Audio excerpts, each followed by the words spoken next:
Another week, May 21st, 2021. Chris, man, what a week. You know what? It's not about earnings this week. It's not about, any buybacks or... Oh, I know what you're going to do. What's that? You're going to start talking about the cicadas, right? Yeah. Oh, yeah, I did see some The Life of the Cicada. That was on my Amazon or the Alexa or Amazon, little monitor I have in the kitchen as I was grabbing my coffee. I was thinking of you when I saw that. It's all about the cicadas up here, Tom. I don't even know if the stock market's open anymore. They may have just shut things down. So yeah, really. So I think this podcast, we need to dedicate this podcast to the big elephant in the room, which got a lot smaller in the last week. Oh, yeah. And that is Bitcoin and the entire cryptocurrency market. So, you came on right before we hit record, and you had some interesting things to say about the Grayscale fund and their advertising. So say it again so everybody can hear this. This is just one of those things, Tom. You've been in the market as long as you and I have. You notice, and when it happens, your ears go up. 2 weeks ago, Grayscale started putting all kinds of advertising out there for both of their funds, for the Bitcoin, the GBTC, and the ETHE. So they really have, and they're pitching it as hey, this is the easy way to do it. And it is.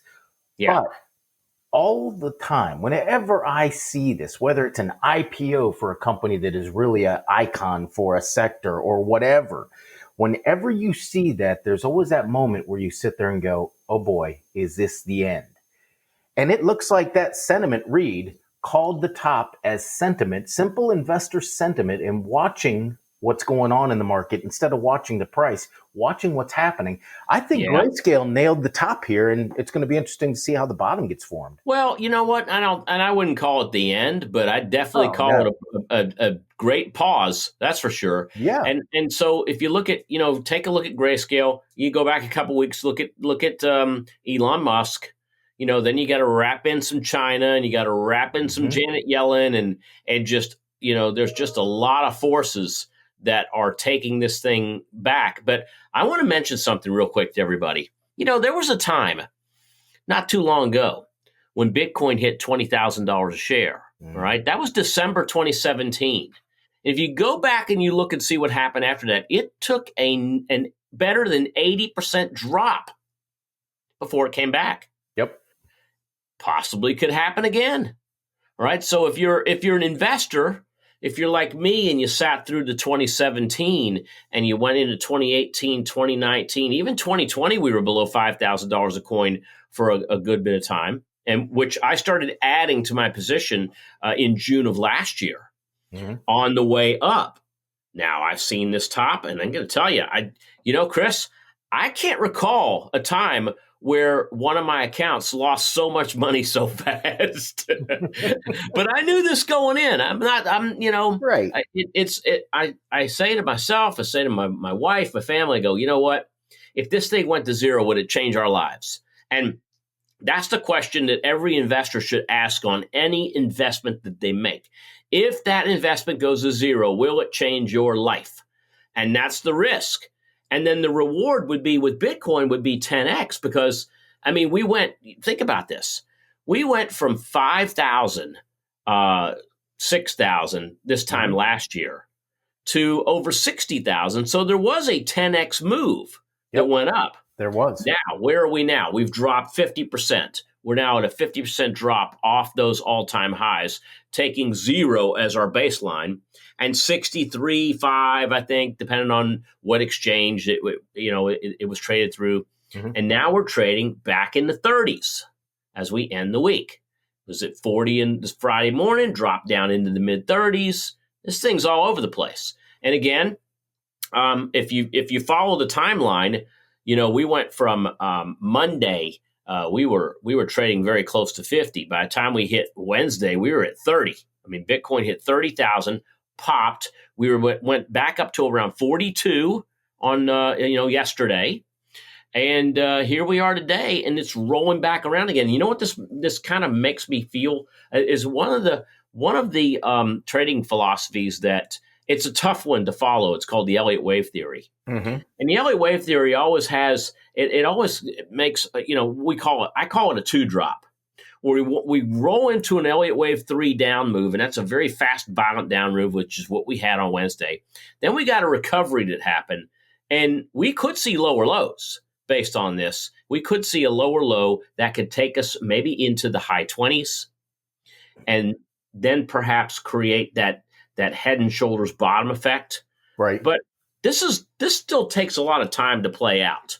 We look at it with this just yesterday, and we were just saying we really didn't feel like this was going to be a V-shaped recovery in cryptocurrency, because again, there's just if you look at what is called the V-shaped recovery in the stock market, that had everybody on its side as the market was moving higher. The Fed was on its side. Right. The economy was coming out of the worst that we've seen. The worst unemployment we've seen really maybe since the Great Depression, and everything was looking up for the stock market.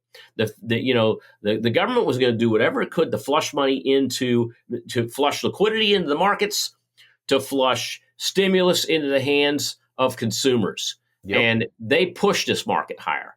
That's not the same vibe that I see with cryptocurrency. Honestly, the government, I believe in my mind, is twofolded. Number one, they don't want cryptocurrency to get this to become a forest fire where all of a sudden there's a real alternative to the reserve currency. But number two, the Treasury Department's looking at this saying, well, we don't want to kill this bomb yet because there's some great revenue, some great tax revenue we can get out of it. So, yeah. I mean, why in the world would you throw that baby out with the bathwater? Yeah. So, I'm looking at that twofolded. I'm looking at it as a long-term investor that I still think we have not seen the highs on Bitcoin, Ethereum, and the likes yet. It's just that I think that the goal line's being pushed back a little farther. That's all. Well, riddle me this. If we have, and I think you can use this term when you're looking at Bitcoin and this meteoric rise, I mean, it took off. People couldn't, and we're going back to a little bit of that sentiment side right now. People couldn't buy it fast enough. Now you get into that phase where you're correcting a little bit, and then you're going to have people that are going to start to throw that wall of worry up and say, hey, we told you so, we told you so, we told you so. But are there enough people? Has Bitcoin, and I don't throw any of the cryptos out there, Doge, Bitcoin, Ethereum, have they become so mainstream that the fear of missing out crowd is so huge right now that you could see? Because when we look at the rally that happened out of last March's bottom, and you talk about that V, and that was a crazy V. That was the fastest recovery you and I have ever seen. Anybody's ever seen. Could you be facing a similar situation now? Because if you think about it, before we had that correction at the beginning of the pandemic, that fear of missing out was a phrase that was used often in the market. Then everybody got an opportunity to jump in, and that has driven the market back up to new all-time highs. Are we looking at a carbon copy of that playbook right now? Because Bitcoin just gave everybody that was having that fear of missing out an opportunity, and by God, they're going to sit there and go, I missed it last time. I'm not going to miss it this time. Maybe we get a V here. Maybe we do. I mean, one of the things that I believe as an investor is that when bad news continues to come out and hammer an asset, and that asset stops falling, all the sellers are gone. And so, you look at, there's a ration of bad news out there. I mean, I'm looking at top stories just today. China has reiterated its mining crackdown. They realize that they can control the exchange portion of it. They just won't have any exchanges that you could trade it on in China. Right. But there are folks in China that are mining this, and that's what they're going after now.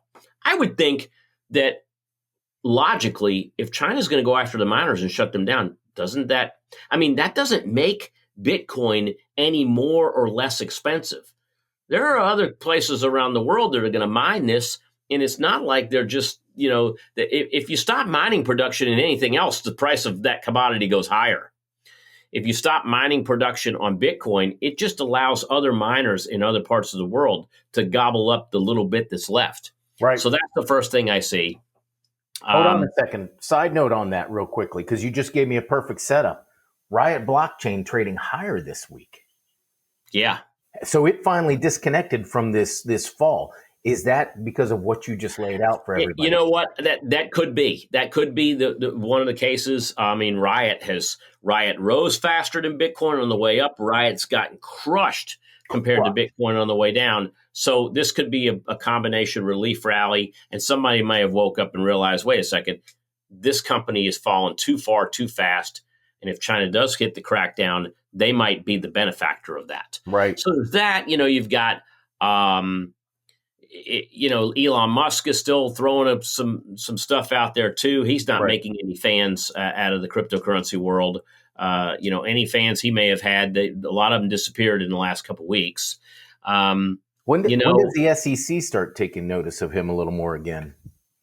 I know you and I aren't attorneys. Let's put the disclosure out there. We're not attorneys. We're not attorneys. But curiosity, that cat has got to be a little bit curious right now because, man, remember a couple of years ago he got popped around by the SEC. Yeah, but you know what? Back then he was pushing securities. Right. He's now talking about an area, and I think he's smart enough to realize I could talk about this because no one can come after me right now because they're not regulating it. It's not once it's regulated, he has to stop talking about it.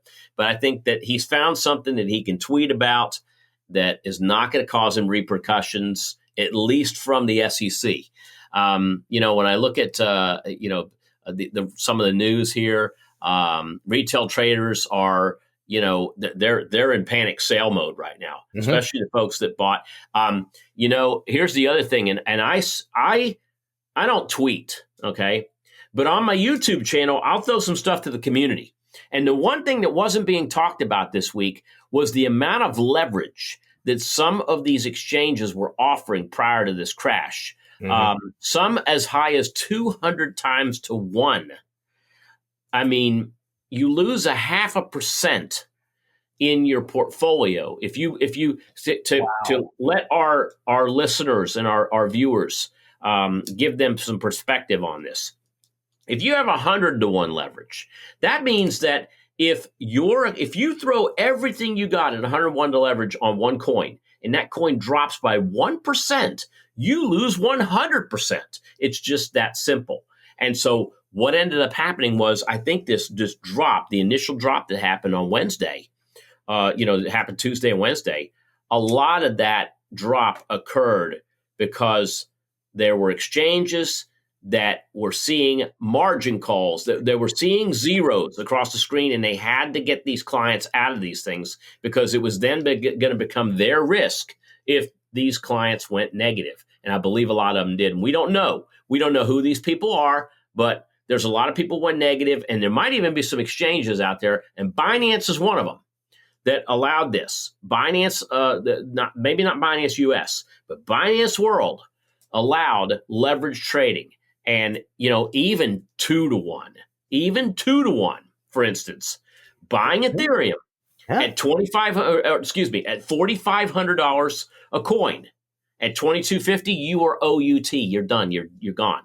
And so, I think a lot of that happened, and there wasn't a lot of reporting on it, which is shocking.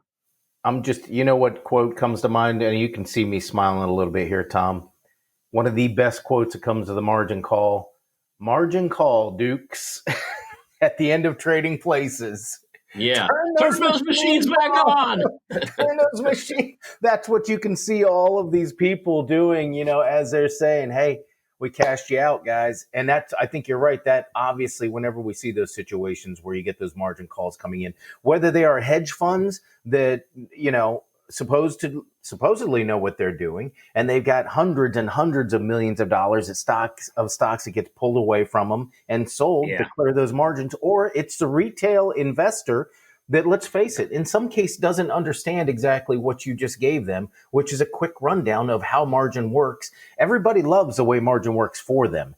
They don't realize how it works against them. And when you Let me tell you something, Chris, I'm going to share this with any of our viewers or listeners out there that happen to have gone through some serious pain in crypto because of leverage. I went through that. I had my first and my last maintenance margin call where I basically blew out. I blew out of my entire account and went negative. And that day was on October 20th, 1987. I was The gonna day say, after the stock market crashed, I get a phone call, and I was upside down. And that, it was one of those good news, bad news. The good news is that we got you out of the market.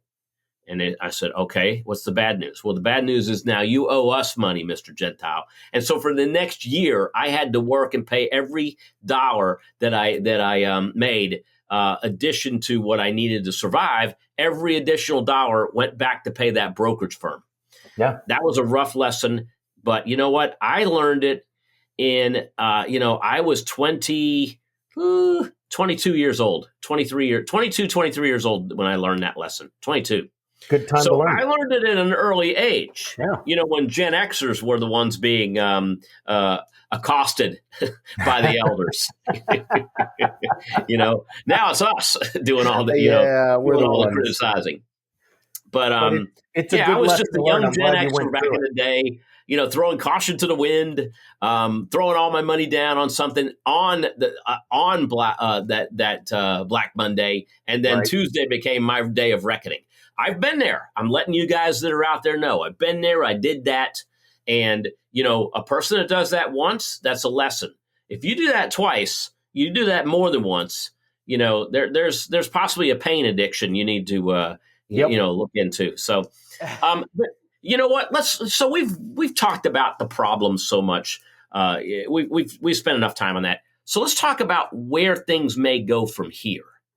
And so, I've got a chart of Bitcoin, and I'm gonna spell it out here to the group on the podcast. So, we dipped down to 30 earlier this week, and 30 happened to be the support levels back in February. On the last little pullback, I think we went from 40 to 30, and then that took us all the way up into the 60s before pulling back. So we're at some critical support right now. Yep. Right. Forget about Fibonacci if you're using those two levels, because that's gone. All right. We went right past the 38, the 50, the 62% levels.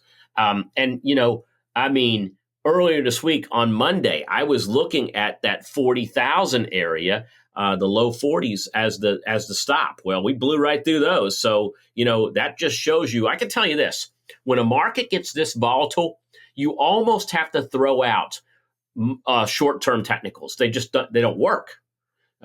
So now what I need to do is I need to look at the long-term Fibonacci. So maybe I need to go back 200, 250 days. All right, we go back 200 days on the chart. That takes us back to the Biden elections. All right, so we go back to November 6th, 2020. And Bitcoin was trading at a lowly $14,000. 14 on the low, 63.5 on the high. We're now sitting right around the 50% pullback, and we actually went and dipped below the 62% pullback, which is at 3,200 and change. This could be a good area. I think we're going to see a lot of this, a lot of volatility. But Right. This is an area where I like us around the 30% area. 30% area is an area that we call them stock chart peak lows, where we get these peak highs, peak lows. There's Right. a lot of static down there around 30, of course, around 20, and of course, around 15. These are all round numbers. Round numbers. So as a long-term investor in cryptocurrency, these are some areas I like as additional buying opportunities. So that's Bitcoin. I'll be the not devil's advocate, but I'll ask the question that somebody else I'm sure is asking themselves as they listen. Hey, Tom, you're a long-term investor buying around these levels. What about the short-term trader? Is this one where you're just going to let the falling knife rattle around on the floor before you try to pick it up? Right. Let me mention this before Chris. That we have a premium publication called Microcurrency Trader that we offer through Money Map Press, our publisher, and we've done extremely well with that. Not just this year, not just last year, but 2019, et cetera. And 2020 we had 90% of our trades were winners. And these were trades that we weren't just buying as they were going up and throwing darts at a wall. We have a specific way of targeting these through our algorithms. 2021, we're looking really good. I'm going to tell you right now, our open positions, a lot of them are in the negative, but they're not down as much as Bitcoin. They're not down as much as Ethereum. And I can tell you right now, as we spot other opportunities, we're going to be going in and picking those. But we've had many, many that closed out this year. We closed out of a lot of these things this year before that move down. Right. And so, when I look at these, I'm thinking right now, if I were to look for something, if I hit the button right now to see if there were any buying opportunities, there are none, because nothing is hitting our signals right now. When Gotcha. we do get signals, and part of us is we don't buy stuff on the way down. All right. Not as a trader. We look for a calculated move, and that move could be a technical move. It could be a seasonal move. But part of this is, on the uptick. After one of the things we look at are waves, and we look at what we call currency waves. We do look at Fibonacci, but we also look at trends. And right now, every one of these coins, the majority of them, have broken out of trends, even if we're looking at channels where they've pulled back, but a lot of them have crossed through the channel and never gave us a buying opportunity. Okay. So as a trader right now, I'm still looking for opportunities. Maybe we'll get some next week. But as of today, I don't see anything. Well, you know what? That is always, not trading is also a trade. It as is. you and I both know, not trading is a trade.